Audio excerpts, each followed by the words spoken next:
As the COVID-19 pandemic is rapidly evolving, the circumstances may have changed from the time this podcast was recorded and may not reflect the current environment. Hi, and welcome to The Chip, the Canadian Health Information Podcast. I'm your host, Alex Mahou. This show from the Canadian Institute for Health Information will give you an in-depth look at Canada's health systems and talk to experts you can trust. If you're interested in health policy or healthcare systems and the work being done to keep Canadians healthy, this podcast is for you. Today, we're going to the front lines of COVID-19. CIHI has released numerous reports on healthcare workers during the pandemic, which have highlighted the daily risks they face. Data show there have been more than 92,000 cases among healthcare workers and at least 42 deaths. While those numbers have thankfully been declining, the fact is healthcare workers continue to put themselves at risk every single day. So what's it really like? We're talking with Dr. Kim Spencer from Nova Scotia, a family medicine physician and assistant professor in family medicine at Dalhousie University. And we have Andrea Sikora, a respiratory therapist at St. Thomas Elgin General Hospital in the town she was born and raised. Let's get to it. Hi, Andrea and Kim. Thank you both for joining us on The Chip today. Hi, how are you? I'm good. How are you both doing? I'm good. I'm great. Thanks, Alex. Kim, I'd like to start with you. Can you walk me through what the different phases of the pandemic have been like for you? Perhaps from the initial shock and maybe panic of it to the different waves. I'm from Nova Scotia and I work in rural Nova Scotia. So in general, Nova Scotia has done relatively well during the pandemic compared to other provinces in the country, of course. And I also sort of worked the pandemic with two different hats on. And one of those hats was in the emergency department as an emergency physician. And the other hat was family medicine. So I also work as a family medicine doctor. And I think you kind of put it correctly. The beginning, there was that sort of shock and fear and this sort of foreboding, watching the other countries going through the pandemic and just waiting for things to come and happen. And, that initial stage, was different in both the emergency department and family medicine. In emergency, it was a concern about logistics, where are people going to go? Do we have enough PPE? What do we do for aerosolized generating medical procedures? And I'm sure Andrew will be able to talk pretty significantly on that, being a respiratory therapist. And there was just a constantly changing information day to day. There was an overwhelming amount of emails and meetings and that sort of thing. So that whole first wave for us, or certainly the beginning of the first wave, was just waiting for things to happen. And then all of a sudden, from the emergency perspective, the number of visits just dropped. People weren't coming to the emergency department. And we just were like, what is going on? It wasn't just, the visits that maybe could have been done elsewhere. It was that there was less heart attacks, there was less car accidents. And of course, they were trying to keep people off the roads and off their all-trained vehicles and all that sort of stuff. But there was less other stuff too. And it started to make us wonder, are people just staying home? And from family medicine, it was sort of the opposite of that, where there was this mass panic where everyone was calling in and trying to get appointments to fill prescriptions, so that they could, have prescriptions for the next year and wouldn't have to go out of their houses. So it was sort of two different experiences. Andrea, I want to ask you the same question, but obviously you're coming at it from a bit of a different perspective. You're a respiratory therapist, a field that many of us have learned a lot more about during COVID. What has your experience been in the last 15 months or so? Initially, it was like Kim was saying, everyone was in shock. And then it was this mass work up to try to figure out, how do we change everything we do on a daily basis and make it safe? And there was this massive 2 weeks at the very beginning, end of March going into April, where everyone in the hospital is just rapidly producing policies and procedures to protect us. And thank goodness we are in a small enough facility that as groups, we were able to make the changes and set them in place. And that was that. Well, I was actually going to ask how both of your work has changed since before COVID. Obviously, we're now used to things like masks, sanitization, distancing, but other than those, how have your jobs changed? Probably the biggest change in work, besides what you just mentioned, would have probably been the changes that happened in family medicine, because it's obviously a community-based seeing of patients, et cetera. And the biggest change across the board and across the country was really the implementation of virtual care. And there's a lot of people that in Nova Scotia, rural Nova Scotia, that don't have internet access, like they don't have the ability to get reliable internet access. And a lot of them don't have computers, or a lot of them don't know, even how to really use that sort of platform because they're just not really computer savvy. And I get that, I'm not, really technologically savvy myself. And so it quickly changed to phone conversations, which again, in certain times has its challenges. I have more than once so much more than once, been like, "You're breaking up. I can't hear you. Can you walk towards your window?" So that is sort of a daily occurrence where even phone service in rural Nova Scotia can be a little bit shoddy at times. So I think that for us was like the biggest change. And also just being able to try to do something virtually on the phone and trying to get people to explain the symptoms that they're feeling and taking away, the physical exam, which is obviously, really important in a lot of cases. Of course, we didn't do everything virtual. There's obviously people that we had to see in the office. That never changed, and that didn't change throughout the whole pandemic.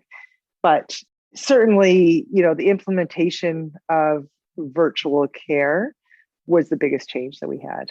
Andrea, how about for you? Initially, the biggest change was even just process going into work and the process coming home. So before you just grab your gear, grab a coffee, head into work. Well, for the first month, I was afraid to even get takeout, to even get a coffee.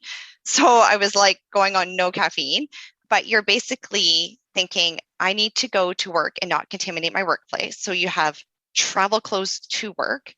You get to work, your hair is covered now. You're wearing all your different clothes, your masks, your PPE. And then the way home, you have your other change of clothes on the way home. You come home, you shower, you decontaminate. None of your stuff comes in the house. Like, it's just a longer process of a 12-hour shift is now a 13-hour shift based on not even including travel, just like getting in and out of work, right? At work itself, like I said, it's literally been everything we do. So what we end up doing for the summer is we set up a tent outside and we called it Code Yeti. And what happened is they would call us down, RT come down, we have a Code Yeti. You'd grab your intubation stuff, you'd head outside. And the goal was to establish a closed airway outside so that we could resume CPR as fast as possible, because we know CPR and defibrillation saves lives. But we have to close that airway. I had one shift where it was actually an overlap of my husband, who's an emergency physician too. We established airway and this patient needed CPR and he goes, "Hop on the stretcher." And I'm like, okay. And I just jumped on the stretcher and surfed CPR through our small decontamination room. And I'm like, what is going on? I felt like probably how paramedics feel, right? Like that we're used to these walls that were so secure and safe, but to do stuff in the field is a whole June bugs in your hair at night. Like that was a whole other ball game. So definitely everything we do changed. I want to ask you both, what would you say the biggest challenge was for you during the pandemic, both personally and professionally? Being a parent of 4 kids, especially teenagers, has been a huge issue. So many arguments with the kids, and they're just trying to understand. And unfortunately, our children are always annoyed by us because we are the type of parents that you're not allowed to go on a trampoline. You're not allowed to go on an ATV. We see the worst of the worst, and our kids, for whether it's better or for worse, we just don't allow them to do those things. And now all those things they couldn't do before, now it's like, we for sure aren't going to let you do things, but we don't really know why and don't really have the background as to what's going to happen if you do. And we've kind of functioned in this mentality that there's going to be some point one of us is going to get this and this house is going to have to shut down. My oldest, who's 16, I remember, we're having fights over, can she do this? Because this friend's allowed to do that. And me telling her no. And I said, I really wish this argument was about sex, drugs, or alcohol, because there's resources on that. There's books on that. There's resources. I can go look something up. I can talk to someone. I can parent you out of that. I have no idea how to parent a teenager during a pandemic. And that was honestly the biggest personal issue, was trying to parent when other people's kids were allowed to do things and we kept ours home. So very difficult. What about from a professional standpoint? As much as I can say we made a lot of changes up front and we're like, this is on paper, this is going on, there was still a lot of consensus issues. And rightly so, because you had CDC saying one thing, WHO saying one thing. And so you're like, what guidelines are we following? So it was constantly changing. So professionally, it was very difficult and it would be dependent on who you're working with.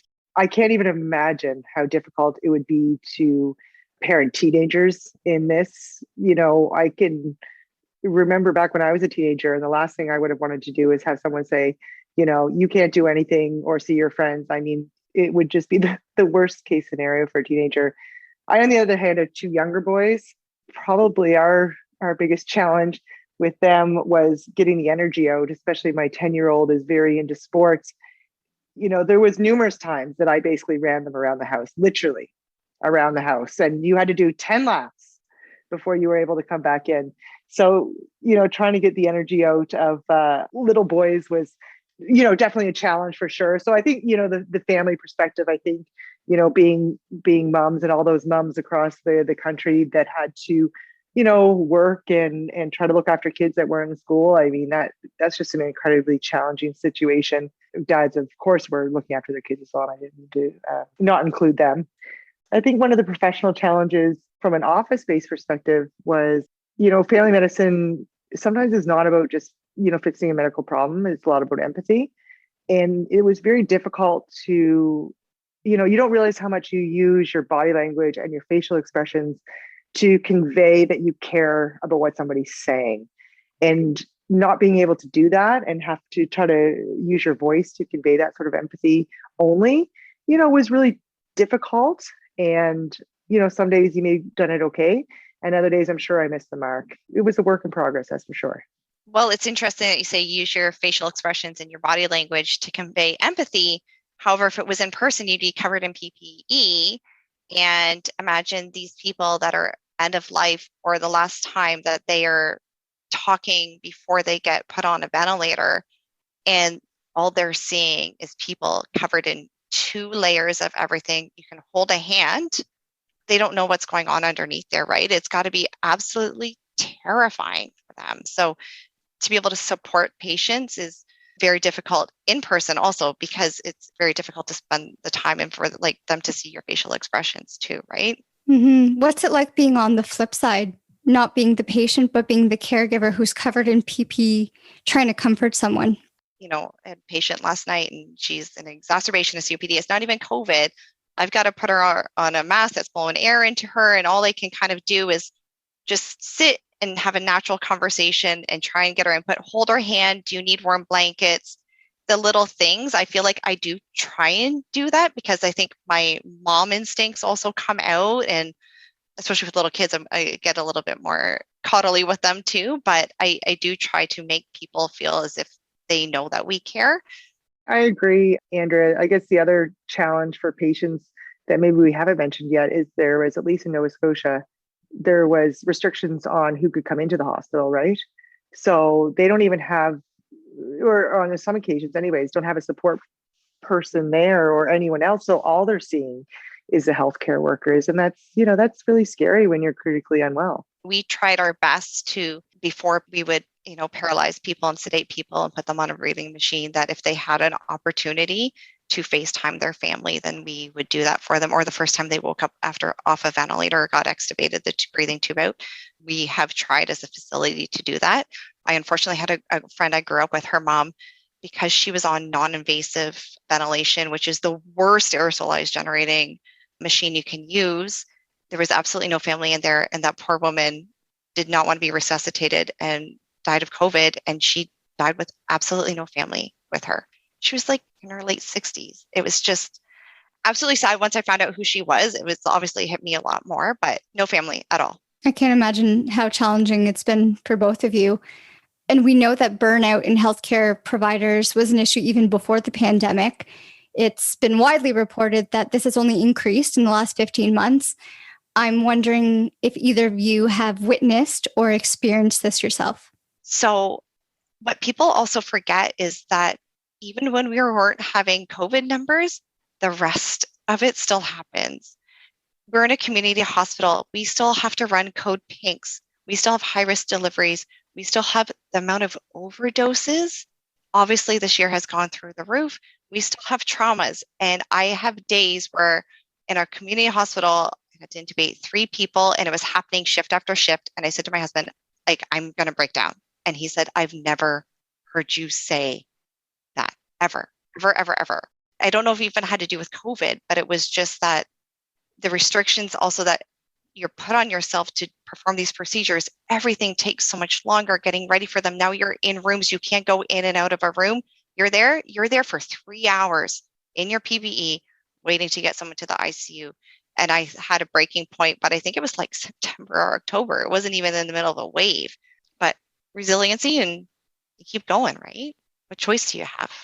When you run on adrenaline, you can do anything. And maybe almost what Andrea, you're talking about is like, once that moment that you slow down, you start to realize what you've just done for the last 6 or 7 months, right? So it does make me wonder when this all ends, what's going to come out in the wash on the other side. Certainly for myself, as I mentioned in the beginning, I started this pandemic doing 2 jobs. And in December of last year, frankly, just because I felt like I was working too much and, the amount of work that we were doing on top of work was sort of overwhelming, I decided to take a break from doing emergency medicine for a period of time. And it wasn't so much that I was burnt out. I was just tired. I think, I recognize that you're walking down that path to, hey, what's 3 months going to look like from now if I feel like this today? So I can definitely see that when the dust settles, we may be into a situation where a lot of people's adrenaline is going to slow down and everything else that people have been putting off to the side so they can basically get through this year and a half to however long it's going to be is really going to come to the surface. And that really might tell the story of what's in our future. I guess just to elaborate a little bit more on that, I'm sure a lot of healthcare workers have been running, like you said, on adrenaline and coffee for quite a while. What do you think the long-term mental health impact of the pandemic is going to be on you and your colleagues? We don't know what's going to happen until it's all over and the dust settles. But physicians, respiratory therapists, nurses, physiotherapists, every person that works in healthcare has been through a situation that, unless you had worked in, obviously in the SARS outbreak or what have you, but no one had worked in anything like this. This was not something that I think any of us signed up for. And healthcare professionals are humans, and there's bound to be some sort of fallout from the things that people have done, have seen, and have had to deal with in the last year. I want to approach a bit of a more hopeful topic. We know vaccination efforts have greatly increased in the last few months, and we're hearing that this is thankfully having an impact on the rates of cases and also extreme cases. Do you feel comfortable sharing with us if you've chosen to be vaccinated? And if so, do you feel more safe now? Yes, I have been doubly vaccinated. We actually had what we call the phase 0 approach for anyone that was working in the hospitals starting in January of this year. And I have to say that, especially like the 10 days after the second vaccine sort of picture, was a huge weight that was lifted off my shoulders. That fear of bringing sickness home to your family and God forbid something happened to them. I know they're not 100% perfect, but it was just such a huge weight lifted off my shoulders. I mean, it was a very, very happy day for me. So I'm double vaccinated also, received my first shot in the beginning of January and was able to get my second dose before they kind of put everything on hold and prolonged us. So that was also my husband and I. He was also double vaccinated within days of myself. Do I feel any safer? I honestly don't look at myself as a vaccinated person. Until my entire family is double vaccinated, then I will see myself as a vaccinated person. It has not changed one thing I do professionally. Nothing has changed from what I do. I don't even picture myself like that. I now, thankfully, my 2 oldest girls have 1 shot each. So we're getting there, but until we're all done, it hasn't changed me too much. Looking past COVID and the pandemic and all the associated restrictions, What do you think that we've learned that will help us in the long run? The sad thing that I hope we would have learned is better ventilation. However, I really don't think anyone's acknowledging that still. And there's a lot of people who are not acknowledging this and making the changes. And you think that that would have been something that was done, especially within the schools. We're 15 months in, guys, and we're still haven't made much change. I would hope that from like a country perspective, we'll start thinking about the importance of having our own manufacturing for things like something like a vaccine or what have you. We obviously had to rely on other countries to get the vaccines that we have in here. And at the beginning, it was a little bit precarious. Just a little bit more disaster planning in advance probably would have been hopefully a good thing to learn from this. And hopefully we have that to have backup plans for, God forbid, if something like this happens in the future. From a family perspective, I'm incredibly impressed how well a 5-year-old can wash their hands, which she certainly couldn't do before the pandemic. So that just goes to show that you can teach good hand washing to children. Surgeons in the making. Yeah, exactly. Well, thank you both for joining us on The Chip today. I will steal some of the words I've used throughout the podcast. Thank you for your strength, your empathy, your resiliency throughout this all. And thank you for sharing your personal experiences with us. It was lovely to talk to you. Thanks for having us. Thanks so much. Appreciate it, Alex.